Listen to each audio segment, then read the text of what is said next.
Hello, today I'm going to show you how to make this vector Pokeball. So let's begin. We're going to start off at first making a circle, and then what we're going to do is put it on a layer so we could use that circle for later, and so we could just have a layer, you know how it goes. And then we're going to make another circle, and we'll go ahead and make it smaller, and we're going to make it about this size. So yeah, and then we're going to go ahead and change the color up so we could see our circle correctly.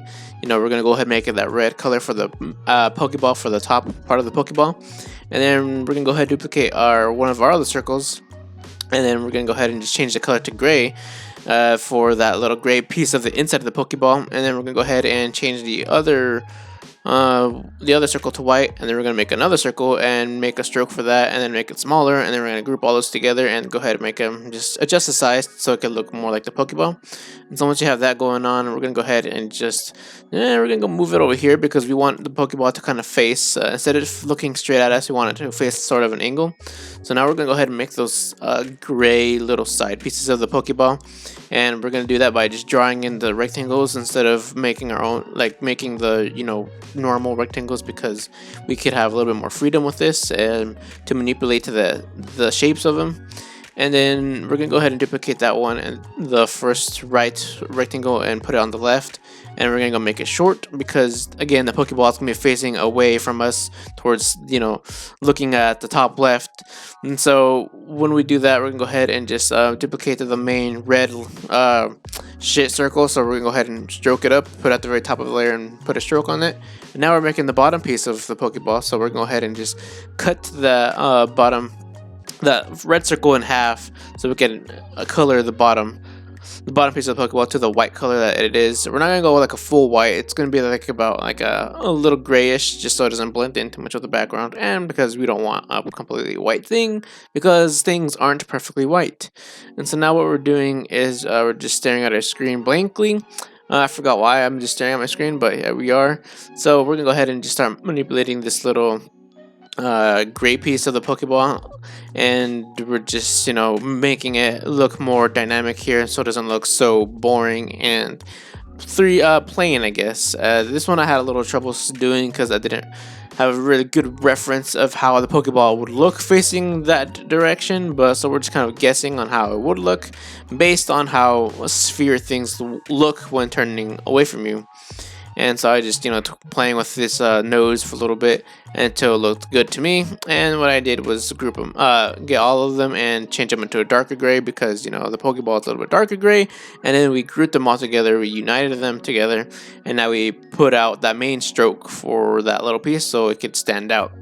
And now what we're going to do is I'm going to go ahead and keep staring at the screen for whatever reason. And we're just going to play with these little nodes again a little bit more because they just looked a little bit off to me. I couldn't get it exactly to how I wanted it, but eventually I stopped playing with it because it's better done than perfect, and it looked really good to me at this point. So now what we're gonna do is just make that stroke a little bit thinner. It's just to give it, so it doesn't look so thick, so it doesn't take away too much focus of the actual Pokeball itself. And so now we're adding our little details, and we're starting off with the highlight.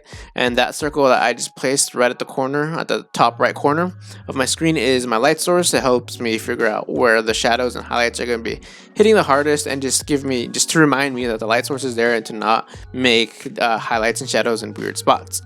And so now this little something I like to do is just add a gradient to my sphere items to give a little bit more oomph. And we're adding the light right where the highlight is, so it just looks like the light is hitting it pretty good, pretty solid. And I just could not figure out how I wanted this gradient to look. I wanted it to be pretty good, and so it wouldn't look so white, so it would look more like it's just expanding naturally, hitting the Pokeball naturally. So now what we're doing here is just adding our shadow to the bottom left corner of the Pokeball, and as you can tell, that really did made a difference in how this Pokeball looked. It made it look so much less flat and more dynamic, and gives it more life to it. And now we're going to go ahead and just add, our little shadows where the light is still not hitting it as much, but it's hitting it more than, where that big black dark shadow is at. And we're just adding these little details just to give it a little bit more life. And I decided to do the same thing for this other highlight, give it a small highlight where the light isn't hitting it as hard, but I did not like how this one looked, so I just went ahead and I eventually ended up deleting it and just making a rectangle highlight. But now that I think about it, maybe I should have just kept that little yin yang looking type of detail. But I just went with this one. Make it a little bit more different, a little bit more dynamic. Just experimenting with my highlights and how they look. And so now what we're doing is just playing with the thinness of the stroke, give him a bit more of a dynamic look. And so I just thinned out to the bottom piece of that middle section, and the topper section is thicker, and that really helps the Pokeball look like it was more indented in that area, because I believe that that's like where the Pokeball closes, so it's where like it's kind of indented. If it was to be in real life, it would be indented like that. And I'm just here just playing with my strokes and just testing out what looks good and what doesn't. I just like experimenting with things just to get it look good. And here I just seeing the difference between plain and detailed and how different it really looks. Adding just those small details really makes a big difference. And now I am exporting my Pokeball, because now we're taking it into Photoshop, and we're gonna go ahead and add the background. And what I like to do is add the shading, the shadows for my posts that I post to Instagram. And so we're just waiting for the Adobe Photoshop to load right here. So we're just gonna go ahead and wait for that, and I could just speed up this part in the video, but I don't feel like it. Not a good thing to say, I guess. So here we are opening up our Adobe Photoshop, and so now we're just going to go ahead and add our Pokeball into the program, and then we're just going to go ahead and shorten it up, make it a little bit smaller, and we're going to go ahead and just start adding our layers to start manipulating and to add our background and to add our the shadow I tend to add.